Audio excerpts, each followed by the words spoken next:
kita boleh beriman Allah itu hidup. Betul?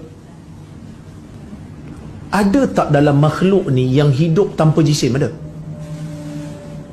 Ada tak satu benda yang dinamakan makhluk dan dia hidup tiba-tiba tak ada jisim? Ada? Tak ada jasad? Tak ada jisim, tak ada jasad? Ada? Mana ada? Ada tak? Benda yang hidup tak ada jisim. Malaikat ada jisim, dia hidup. Pokok ada jisim, dia hidup. Sel pun ada jisim. Manusia lagi lah ada. Haiwan juga macam tu. Akal mengatakan kalau benda tu hidup, mesti ada jisim. Tapi kita kata Allah hidup, tapi Allah tak berjisim, boleh pula? Itu ada alam ghaib dan alam syahadah. Allah itu alam ghaib dan tak sama dengan alam syahadah. Alam manusia, alam jin tak sama. Alam kita dengan alam atom, proton, neutron tak sama. Alam kita dengan alam ikan tak sama.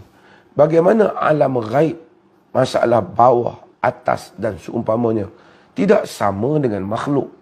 Walaupun mungkin sama dengan perkataannya.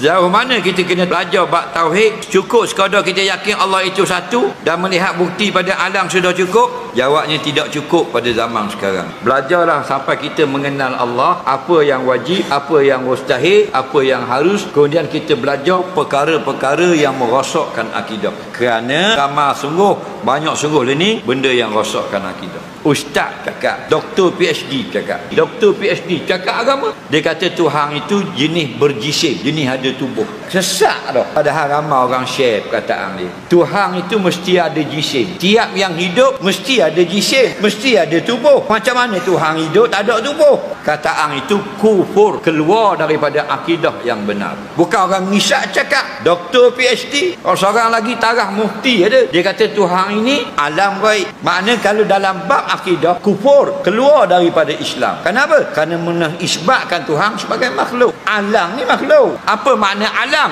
Ma siwa Allah, makhluk selain Allah. Alam ah. Dia kata Allah itu alam ghaib, Allah itu makhluk ghaib.